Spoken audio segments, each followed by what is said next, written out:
નમસ્કાર દોસ્તો, current affairs lecture number 189 જૂન 2026 સાથે સંકળાયેલી કેટલીક અગત્યની નાની એવી ઘટનાઓ વિશે આજે આપણે ચર્ચા કરવાની છે. દોસ્તો, કરંટ અફેર્સ એક અનંત પ્રવાહ છે, તેનો કોઈ એન્ડ નથી. ગુજરાત રાજ્યની, ભારતની અને વિદેશની ઘણી બધી ઘટનાઓ એવી હોય છે કે જે કંઈક ને કંઈક પરીક્ષાલક્ષી દ્રષ્ટિકોણથી ઉપયોગી સાબિત થાય. એટલે આપણે ખૂબ સિલેક્ટિવ એપ્રોચ રાખી અને રોજિંદા ધોરણે રોજની થોડી થોડી મિનિટો કરંટ અફેર્સની પ્રિપરેશન કરવી જોઈએ. રોજની કલાકો તમારે કરંટ પાછળ બગાડવાની નથી. એટલે ખૂબ ડિટેલ રિસર્ચ કરવાની બિલકુલ જરૂર નથી. હાર્ડલી 20-25 મિનિટ કે વધુમાં વધુ અડધી કલાક જેટલો તમે ટાઈમ આપો છો કરંટ અફેર્સને, એટલે તમારો આ વિષય તૈયાર થાય. પછી જ્યારે પરીક્ષાઓ નજીક આવે ત્યારે તમે કરંટ અફેર્સના મેગા સેમિનાર, મેગા લેક્ચર્સ કે બહુ વધારે મોટા વિડીયો જુઓ તો એ બધું ઘણું બધું રિવિઝન થાય. એટલે એ સમયે કરવું વાજબી છે, પણ રોજની 2-2.5 કલાક જેટલો ટાઈમ આપણે બિલકુલ નહીં બગાડીએ. નાના નાના લેક્ચર્સથી આપણું કરંટ ડેઇલી બેઝિસ ઉપર સ્ટ્રોંગ બનાવશું. આજના લેક્ચરમાં આપણે આગળ વધીએ એ પહેલા સીસીની પ્રિલિમ પરીક્ષા કોઈ પણ સમયે ડિક્લેર થઈ શકે છે. આવનારા 1.5-2 મહિના અંતર્ગત આ પરીક્ષા આવશે તેવી સંભાવનાઓ રહેલી છે, અને એને ધ્યાનમાં રાખીને વિદ્યાર્થીઓ ફાઇનલ પરીક્ષા જ્યારે આપવા જાય છે પ્રિલિમ્સની, એની પહેલા એક સારી એવી પ્રેક્ટિસ થયેલી હોય તો એમને ખૂબ ફાયદો થાય, અનુભવ થાય પેપર અંગેનો. આ માટે વર્લ્ડ બોક્સ એકેડમીએ સીસીઈના જુલાઈ મહિનામાં ખૂબ અગત્યના 4 મોક પેપરનું આયોજન કર્યું છે, જે અમારી ઓફલાઈન બ્રાન્ચીસ અને ઓનલાઈન બંને પદ્ધતિથી અવેલેબલ રહેશે. જે મિત્રો ઘરે બેઠા પેપર આપવા માંગે છે એ આજે જ આ એપ્લિકેશન ડાઉનલોડ કરો, world box my class application. એ ઉપરાંત જુઓ દોસ્તો, જે વિદ્યાર્થીઓને પીએસઆઈ જેવી પરીક્ષાઓમાં સફળ થવું છે, તો આ પરીક્ષાઓ છે એ થોડો સમય માંગતી પરીક્ષાઓ છે, કારણ કે એનો અભ્યાસક્રમ લેન્ધી હોય છે. એટલે ઓછા સમયમાં તેનો આપણે અભ્યાસક્રમ પૂરો નથી કરી શકતા. એટલા માટે થઈ અને અમે લોકોએ એડવાન્સ લેવલ ઉપર પીએસઆઈ બેચ મૂકી છે. એટલે જે વિદ્યાર્થીઓ અત્યારે ગ્રેજ્યુએશનના છેલ્લા વર્ષોમાં હોય અથવા જસ્ટ અત્યારે ગ્રેજ્યુએટ થયા હોય, એ 2027માં આવનારી પીએસઆઈ પરીક્ષા માટે અત્યારથી જ કમર કસવાનું ચાલુ કરો. તો આ બેચ છે એ પરાક્રમ બેચ ઓનલાઈન ઓફલાઈન બંને મોડ ઉપર ઉપલબ્ધ છે. 6 જુલાઈથી આ બેચ શરૂ થવાની છે, એટલે આ બેચ માટે પણ તમે વહેલી તકે સંસ્થાનો સંપર્ક સાધી શકશો. ચાલો વધીએ આગળ. આજનો જે પહેલો મુદ્દો લેવો છે એ ગુજરાત સરકારની છેલ્લા 1 દાયકાથી ચાલી આવતી બહુ જ મહત્વપૂર્ણ યોજના છે. આપણે આ યોજના વિશે વાત કરવી છે, અને એ યોજના છે મુખ્યમંત્રી યુવા સ્વાવલંબન યોજના. હવે જો દોસ્તો, સીસી જેવી પરીક્ષામાં યોજનાનું ભારણ 30 માર્ક્સ સુધીનું જોવા મળવાનું છે. એટલે આપણે ઘણી અગત્યની યોજનાઓ જે ચર્ચામાં રહેતી હોય તેને પણ પોતાના કરંટના ટોપિક સાથે જ વણવાનું શરૂ કરશું, અને ઘણી બધી યોજનાઓને અત્યાર સુધીમાં મેં તમને ભણાવી પણ છે. પરીક્ષા નજીક આવશે ત્યારે હું તમને એક મોટા લેક્ચરમાં બધી યોજનાઓ એકસાથે ફરીથી ભણાવીશ પણ ખરો. ઓકે, એટલે અત્યારે મારે જે વાત કરવાની છે એ મુખ્યમંત્રી યુવા સ્વાવલંબન યોજના છે. હવે પહેલા તો નામ જોતા આપણને એવું લાગે કે આ યુવાનોને સ્વાવલંબન બનાવવા માટેની યોજના છે, તો સ્વાભાવિક છે કે કદાચ યુવાનોને સરકાર કંઈક નાણાકીય સહાયતા આપતી હશે. વાત સાચી છે, નાણાકીય સહાયતા આપે, પણ હવે એમ થાય કે સર, યુવાનોને નાણાકીય સહાયતા કદાચ કોઈ નાનો મોટો રોજગાર, કામ ધંધો એવું શરૂ કરવા માટે આપતી હશે તો તમે ખોટા પડશો. સ્વાવલંબન યોજના છે એ વિદ્યાર્થીઓ માટે, યુવાનો માટે છે. જે વિદ્યાર્થીઓ ગ્રેજ્યુએશનના અભ્યાસમાં આગળ વધવાના છે એમને નાણાકીય સહાયતા મળશે. એમાંય ખાસ કરીને એવા વિદ્યાર્થીઓ કે જે ભણવામાં ખૂબ હોશિયાર છે, તજજ્ઞ છે, મેરિટોરિયસ સ્ટુડન્ટ છે, પણ ઘરની કુટુંબ પરિવારની આર્થિક સ્થિતિ નબળી હોય તો આવા વિદ્યાર્થીઓ ઉચ્ચ શિક્ષણમાં ઘણી બધી તકલીફો ભોગવે છે. ઉચ્ચ શિક્ષણનો મતલબ ગ્રેજ્યુએશનનો અભ્યાસ થશે, પોસ્ટ ગ્રેજ્યુએશન નહીં આવે. ગ્રેજ્યુએશનના અભ્યાસમાં મેડિકલ, એન્જિનિયરિંગ જેવું ક્ષેત્ર છે, ડિપ્લોમાથી તમે ડિગ્રીમાં જાઓ છો એનો સમાવેશ થશે, અને સામાન્ય ગ્રેજ્યુએશન એટલે કે બીએ, બીકોમ, બીસીએ, બીએસસી આ પ્રકારના કોર્સ, એના માટે સરકાર તમને મદદરૂપ થશે. પણ એની એક શરત છે. આમ તો 2 શરત છે. પહેલી શરત એ છે કે તમે હોશિયાર હોવા જોઈએ. તો તમે એમ થાય કે સર આપણે હોશિયાર તો નાનપણથી જ, પણ એમ નહીં. તમારે બોર્ડની અંદર એટલે કે 10મામાં, 12મામાં, મતલબ 10મું એટલા માટે કે તમારે ડિપ્લોમામાં જવાનું હોય કે એ રીતે, તો 10મામાં અને 12મામાં 80% પર્સન્ટાઇલ જોઈએ. બરાબર, 80% પર્સન્ટાઇલ જોઈએ. જો તમે ડિપ્લોમામાંથી ડિગ્રીમાં જાઓ છો તો 65% પર્સન્ટાઇલ તમારું જોઈએ. એટલે એક તો પહેલી વાત આ શરત. બીજું, પરિવારની આર્થિક સ્થિતિને ધ્યાનમાં રાખવામાં આવે. પરિવારની વાર્ષિક આવક 6 લાખ રૂપિયાથી વધવી જોઈએ નહીં. આ 2 શરત ફૂલફિલ થતી હોય તો તમને આ યોજનાનો લાભ મળવા પાત્ર થાય. હોસ્ટેલનું ભથ્થું પણ મળે. વન બાય વન એક વસ્તુને તમે ધ્યાનથી રાખજો, સમજી લેજો. મુખ્યમંત્રી યુવા સ્વાવલંબન યોજના એ ગુજરાત સરકારની એકદમ અગત્યની મહત્વાકાંક્ષી યોજના છે, અને એ મેરિટ કમ મીન્સ એટલે કે યોગ્યતા અને આર્થિક સ્થિતિને આધારે સ્કોલરશિપ આપવા માટેની યોજના છે. આર્થિક રીતે નબળા વર્ગના જે તેજસ્વી વિદ્યાર્થીઓ હોય એમને ઉચ્ચ શિક્ષણમાં મેડિકલ, એન્જિનિયરિંગ, ડિપ્લોમા કે સામાન્ય ગ્રેજ્યુએશન કોઈ પણનો સમાવેશ થાય એના માટે આર્થિક સહાયતા પૂરી પાડવાની છે. તો આ વાત સાંભળીને તમારે ધ્યાન રાખવાનું છે કે આમાં એન્જિનિયરિંગ, મેડિકલ અને સામાન્ય ગ્રેજ્યુએશનનો સમાવેશ થાય. માત્ર એન્જિનિયરિંગ માટે નથી કે માત્ર એ મેડિકલ માટે નથી. તો આ વાત આપણે ખાસ ધ્યાને રાખવી પડે. હવે આગળ વધીએ તો આપણે એ પણ ધ્યાન રાખવું પડશે કે આ યોજનાની શરૂઆત ક્યારે થયેલી છે? 2015 થી થયેલી છે. એટલે આ એક આઈએમપી અહીંયાથી સવાલ આવી શકે. 2015 એટલે અહીંયા જે મતલબ એમ સમજો ને કે આ ઘટનાને 10 વર્ષ ઉપરનો ટાઈમ થઈ ચૂક્યો છે. આ યોજના શરૂ થઈ એ બાબત 10 વર્ષ જૂની છે, બરાબર. તો 2015માં આ યોજના શરૂ થઈ. હવે બીજો પ્રશ્ન આપણે એ જોવો પડે કે સર આ 2015 થી ચાલુ થઈ, અત્યારે ચાલુ છે. યસ, અત્યારે પણ આ યોજના અંતર્ગત વિદ્યાર્થીઓને સહાયતા મળવાનું કામ ચાલુ છે. તો તાજેતરનું એટલે કે જે લેટેસ્ટ બજેટ 2026-27 હતું, બરાબર, એમાં ગુજરાત સરકારે આ યોજનાને કન્ટિન્યુ કરી અને 90,000 વિદ્યાર્થીઓને 90,000 કે એનાથી વધારે વિદ્યાર્થીઓને મદદ કરવા માટે ટોટલ રૂપિયા 400 કરોડની ફાળવણી કરી છે. આ વસ્તુ આપણે ધ્યાન રાખવી પડે. 400 કરોડ રૂપિયા આ વર્ષે પણ ફાળવવામાં આવ્યા છે અને આ 400 કરોડ રૂપિયા 90,000 થી વધારે વિદ્યાર્થીઓને હાયર એજ્યુકેશન એટલે કે જે ગ્રેજ્યુએશન વાળો અભ્યાસ છે એમાં મદદરૂપ થશે. તો આ ફેક્ટ આપણે ખૂબ અગત્યનું થાય અને આપણે ખાસ ધ્યાન રાખવું પડે. હવે બે બાબત આપણે ધ્યાને રાખીશું. યોજનાનો લાભ મેળવવા માટે મુખ્યત્વે 2 માપદંડો છે. આ મોસ્ટ આઈએમપી મુખ્યત્વે 2 માપદંડો છે. એક છે આવક મર્યાદા. વિદ્યાર્થીના પરિવારની વાર્ષિક આવક છે દોસ્તો એ 6 લાખ રૂપિયા કે એનાથી ઓછી હોવી જોઈએ. એટલે વધુમાં વધુ 6 લાખ રૂપિયા. એનો મતલબ એમ થાય કે પરિવાર દર મહિને 50,000 રૂપિયા ઓન એન એવરેજ કમાતો હોય અથવા એનાથી ઓછી કમાણી ધરાવતો હોય એવો પરિવાર હોવો જોઈએ. અને પાછી બીજી અગત્યની જે માપદંડ છે એને પણ ધ્યાને રાખવાનું છે એ કે ધોરણ 10 અથવા ધોરણ 12 એટલે કે વિજ્ઞાન કે સામાન્ય પ્રવાહ કોઈ પણમાં ઓછામાં ઓછા 80% કે એનાથી વધુ percentile rank, not percentage but percentile rank હોવા જોઈએ. એટલે પર્સેન્ટાઇલ રેન્ક તમારા 80% અથવા એનાથી વધારે હોવા જોઈએ. જો તમે ડિપ્લોમા કરીને ડિગ્રીમાં જાઓ છો એન્જિનિયરિંગમાં તો ઓછામાં ઓછા તમારે 65% માર્ક્સ એમાં હોવા જોઈએ. તો આ 2 ફેક્ટ આપણે યાદ રાખવા પડે. મુખ્યમંત્રી યુવા સ્વાવલંબનમાં 2 બાબતની જરૂરિયાત છે: પરિવારની વાર્ષિક આવક અને તમારું મેરિટોરિયસ સ્ટેટસ. એટલે તમે ખૂબ હોશિયાર વિદ્યાર્થી હોવા જોઈએ. ચડાવો પાસ થઈને આવ્યા હોય, બરાબર, 10મામાં 2 ટ્રાયલ હોય, 12મામાં ટ્રાયલ હોય, પછી એમ કહો લાવો ભાઈ આપણને પૈસા આપો, તો એમ આ યોજનાનો લાભ મળે નહીં.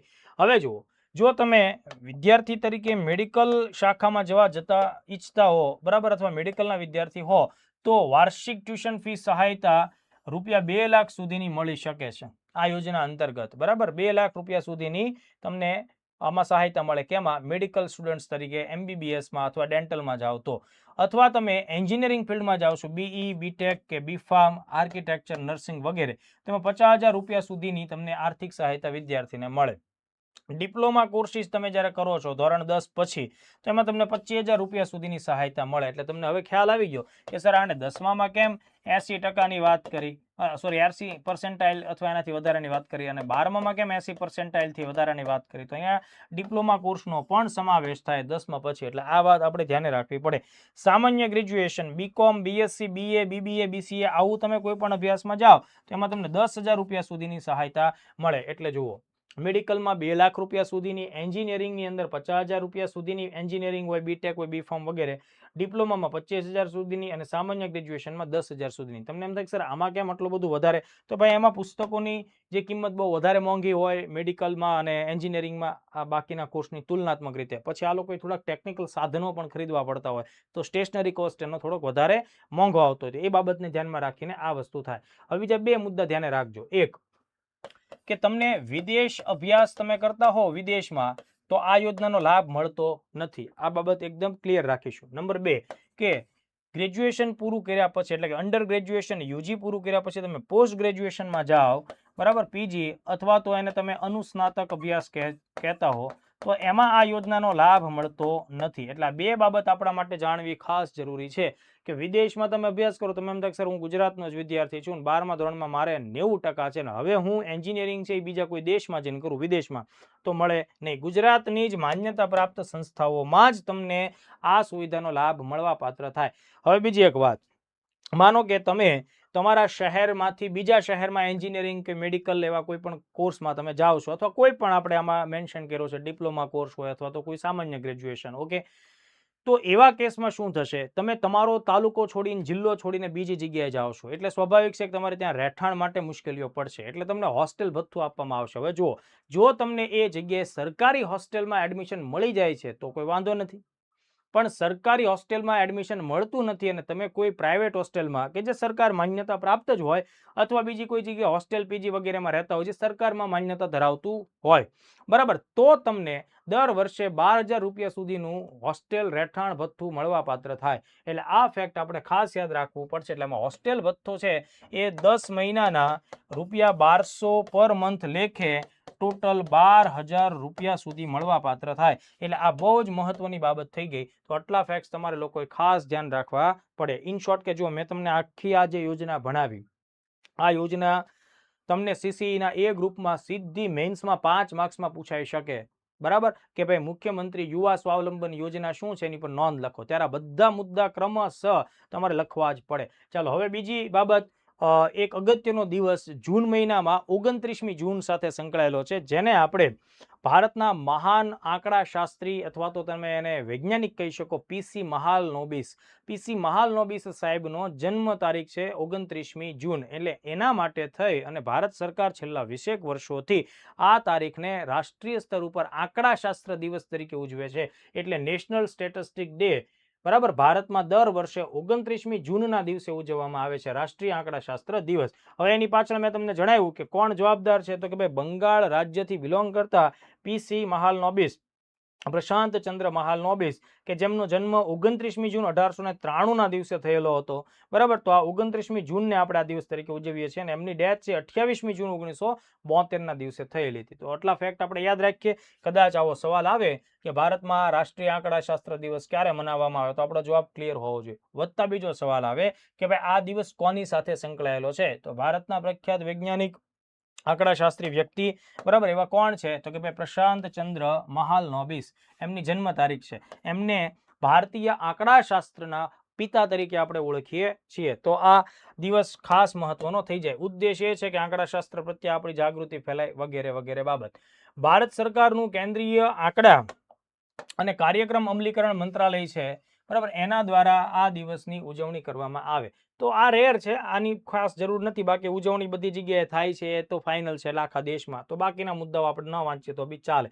2007થી આપણે આ દિવસની ઉજવણી ચાલુ કરી છે. એ એક ફેક્ટ થોડું ઘણા અંશે પણ કંઈક કામ લાગી શકે. બાકી બધા મુદ્દા રેડી. હવે જો આમાંથી બીજા 2-3 પ્રશ્નો ધ્યાન રાખજો કે પ્રશાંત ચંદ્ર મહાલનોબિસે 1931માં, આ ભૂલતા નહીં, 1931માં, એટલે કે ભારતમાં અંગ્રેજી રાજ્યની સત્તા છે, અંગ્રેજી રાજ્ય ચાલે છે, દેશ આઝાદ નથી થયો, એ પહેલાની વાત છે. તો એ સમયનું સૌથી મોટું શહેર એટલે કોલકાતા. કોલકાતા ખાતે ઇન્ડિયન સ્ટેટિસ્ટિકલ ઇન્સ્ટિટ્યૂટ એટલે કે ISI, બરાબર, એની સ્થાપના કરી. આ મોસ્ટ IMP બાબત કહેવાય, બરાબર, અને આ પૂછાયેલો સવાલ પણ છે. તો લોકેશન યાદ રાખીએ, ઇન્ડિયન સ્ટેટિસ્ટિકલ ઇન્સ્ટિટ્યૂટ, બરાબર, ઇન્ડિયન સ્ટેટિસ્ટિકલ ઇન્સ્ટિટ્યૂટ ક્યાં આવેલું છે, કલકત્તા. સ્થાપક વ્યક્તિ કોણ છે, પીસી મહાલનોબિસ. સ્થાપનાનું વર્ષ કયું છે, 1931. હવે જો આઝાદી પછી જવાહરલાલ નહેરુની અધ્યક્ષતા અથવા તો એની આગેવાની હેઠળ દેશે આર્થિક પ્રગતિની શરૂઆત કરી, ત્યારે પંચવર્ષીય યોજનાનો કોન્સેપ્ટ યોજના આયોગ અંતર્ગત લેવામાં આવ્યો. એમાં પહેલી પંચવર્ષીય યોજના છે એ ખેતી ઉપર ફોકસ કરી નથી, જ્યારે બીજી પંચવર્ષીય યોજના એટલે કે 1956 થી 1961 જે છે એ મહાલનોબિસ મોડલ ઉપર આધારિત હતી અને તેમાં ઇન્ડસ્ટ્રીના રેપિડ ગ્રોથ ઉપર ફોકસ કરવામાં આવ્યું હતું. એટલે મહાલનોબિસ મોડેલ છે દોસ્તો, એ ઉદ્યોગોના વિકાસ ઉપર ફાળવવામાં આવેલી બીજી પંચવર્ષીય યોજનાનું મોડલ કહેવાય. એટલે આ ફેક્ટ પરીક્ષા માટે ઉપયોગી થાય, બરાબર. તો આ મુદ્દો તમે ભૂલતા નહીં. બીજી પંચવર્ષીય યોજનામાં ભારે ઉદ્યોગો ઉપર ખાસ ભાર મૂકવામાં આવ્યો હતો અને એમાં વિદેશોની મદદથી આપણે ઘણી બધી જગ્યાએ સ્ટીલના પ્લાન્ટ્સ ને ખાતરના પ્લાન્ટ્સ ની બધાની સ્થાપના કરેલી હતી.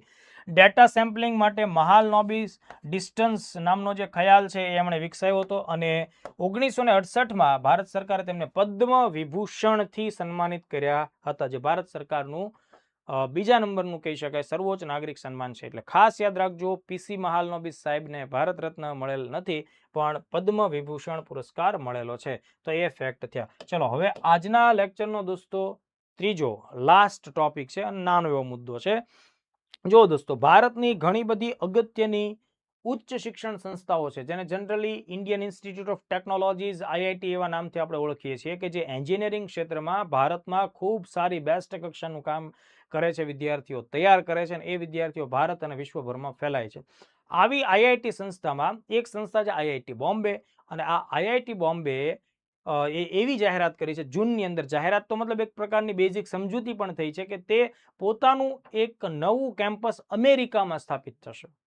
હવે અમેરિકાની અંદર સ્થાપિત થનારું એન્જિનિયરિંગ શાખા સાથે સંકળાયેલું આ ભારતનું સૌથી પહેલું કેમ્પસ હશે, જેના લીધે અમેરિકાના વિદ્યાર્થીઓ પણ ભારતીય ધારાધોરણ મુજબની વસ્તુઓ, ધારાધોરણ મુજબના અભ્યાસક્રમો છે એનો લાભ મેળવશે અને ઇન્ડિયન ઇન્સ્ટિટ્યૂટ ઓફ ટેકનોલોજી બોમ્બેની ડિગ્રી ધરાવતા હશે. તો આ પ્રકારની ઘટના જૂનમાં સામે આવી. આ વાત શું દર્શાવે છે કે ભાઈ ભારતીય શિક્ષણ સંસ્થાનું આંતરરાષ્ટ્રીયકરણ થઈ રહ્યું છે.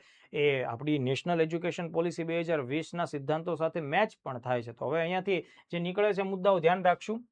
આઈઆઈટી બોમ્બેનું અમેરિકામાં નવું કેમ્પસ, આની જાહેરાતથી 2027થી એ ત્યાં શૈક્ષણિક પ્રવૃત્તિઓ શરૂ કરશે. એટલે આપણે યાદ રાખીએ આઈઆઈટી બોમ્બે. આ એકદમ આઈએમપી પ્રશ્ન થઈ શકે છે. એનું સબ કેમ્પસ છે એ અમેરિકાના ન્યુયોર્કમાં આવેલી સ્ટેટ યુનિવર્સિટી ઓફ ન્યુયોર્ક, એટલે એને SUNY તરીકે આપણે ઓળખીએ છીએ, SUNY state university of New York at Old Westbury, Old Westbury ખાતેની આ યુનિવર્સિટી છે. અને એના માટે થઈ અને લેટર ઓફ ઇન્ટેન્ટ એટલે કે બેઝિક સમજૂતી હસ્તાક્ષર કરવામાં આવ્યા છે. કારણ કે આ સંસ્થામાં એન્જિનિયરિંગનો વિભાગ નથી, તો ભારતની આ સંસ્થા ત્યાં જઈને એન્જિનિયરિંગનો વિભાગ શરૂ કરશે. શરૂઆતમાં એટલે કે 2027થી જ્યારે શરૂઆત થશે ત્યારે એઆઈ, આર્ટિફિશિયલ ઇન્ટેલિજન્સ, સસ્ટેનેબિલિટી એટલે કે ટકાઉપણું અને ક્લીન ટેકનોલોજી, જે ખાસ કરીને એન્વાયરમેન્ટ, એનર્જી સાથે સંકળાયેલી છે, આવા બધા વિષયો પર પ્રોગ્રામ ચાલુ થશે. તો ઠીક છે, આટલા મુદ્દા આપણે ખાસ ધ્યાન રાખીશું. બીજી એક મહત્વની વાત, આઈઆઈટીમાં એડમિશન માટે તમારે JEE પાસ કરવી પડે. આ એક એવું કેમ્પસ હશે કે તમારે JEE એડવાન્સ પાસ કરવાની જરૂર રહેતી નથી. ભારતના વિદ્યાર્થીઓ ત્યાં જઈને એડમિશન લઈ શકે છે અને અમેરિકાના સ્ટુડન્ટ્સ પણ આઈઆઈટી જોઈન કરી શકે છે. હવે જુઓ, કેટલીક અત્યારના તાજેતરના વર્ષોમાં બનેલી ઘટનાઓને તમારે ધ્યાન રાખવી પડે કે ભારતની એન્જિનિયરિંગમાં જે મહારથી ટાઈપની સંસ્થાઓ કહેવાય, એણે વિદેશોમાં પોતાના કેમ્પસ ખોલ્યા છે. For an example, IIT Madras એ ભારતની સૌપ્રથમ એવી સંસ્થા બનેલી કે જેણે આઈઆઈટીનું કેમ્પસ ભારતની બહાર વિદેશમાં સ્થાપ્યું હોય, સૌથી પહેલું કેમ્પસ. તો એ દેશ છે તાન્ઝાનિયા અને સ્થળ છે ઝાંઝીબાર. તાન્ઝાનિયામાં પ્રથમ આંતરરાષ્ટ્રીય આઈઆઈટી કેમ્પસની શરૂઆત આઈઆઈટી મદ્રાસ દ્વારા કરવામાં આવી હતી. એવી જ રીતે આઈઆઈટી દિલ્હી, દોસ્તો યાદ રાખજો, અમે ઓલરેડી અગાઉ પણ ભણાવેલું છે, આઈઆઈટી દિલ્હીએ બીજું આંતરરાષ્ટ્રીય આઈઆઈટી કેમ્પસ ક્યાં સ્થાપ્યું? UAE, યુનાઇટેડ આરબ અમીરાતમાં અબુધાબી ખાતે. અને ત્રીજું જે છે લેટેસ્ટ અત્યારના ધોરણે એ આપણી સામે આવે છે, આઈઆઈટી બોમ્બે જાહેરાત કરી છે ન્યુયોર્કમાં. ઓકે, અને આ અમેરિકામાં સ્થાપિત થનારું ભારતનું પહેલું આઈઆઈટી કેમ્પસ બનશે. તો આટલા ફેક્ટ એ આઈએમપી ફેક્ટ થાય. ફરીથી આઈઆઈટી મદ્રાસ એ પહેલી સંસ્થા કે જેણે તાન્ઝાનિયાના ઝાંઝીબારમાં ઇન્ડિયાનું પહેલું આઈઆઈટી કેમ્પસ સ્થાપ્યું. તો આ ફેક્ટ એકદમ ધ્યાનમાં રાખવા જેવો છે. બીજો મુદ્દો, આઈઆઈટી દિલ્હી, બરાબર, આઈઆઈટી દિલ્હીએ અબુધાબી UAE ખાતે જે આવેલું છે ત્યાં આઈઆઈટી કેમ્પસ સ્થાપ્યું. અને લેટેસ્ટ આઈઆઈટી બોમ્બે. તો આટલા ફેક્ટ આપણે ખાસ મહત્વના હોય ધ્યાને રાખીએ. તો દોસ્તો આટલા મુદ્દાઓ થયા આજના લેક્ચરમાં. હવે પછીનો જે મારો લેક્ચર આવશે એમાં જૂન મહિના સાથે સંકળાયેલી જેટલી પણ કરંટ અફેર્સની ઘટનાઓ છે એના MCQs હું તમને લોકોને ભણાવીશ. MCQs લાવશું, આપણે એનું સોલ્યુશન પણ લાવીશું. એ બહુ જ મહત્વનું હશે. તમે ઘણા બધા છે પાછલા વિડીયો લેક્ચર્સ મારા જોયા હશે, એમાંથી મહદઅંશે ઘણા બધા મુદ્દાઓ, મેક્સિમમ મુદ્દાઓનું તમારું રિવિઝન થઈ જશે. ટોપિકમાંથી પ્રશ્નો કેવા આવશે એ બધા મુદ્દાઓ આપણે જોઈશું. એટલે ક્વિક રિવિઝન માટેનો એક થોડો મોટો લેક્ચર આવશે, 101 જેટલા MCQ ધરાવતો હશે તેવો. ચાલો, તો એ MCQ લેક્ચર સાથે ફરીથી પાછા મળીશું. જય હિન્દ, જય ભારત.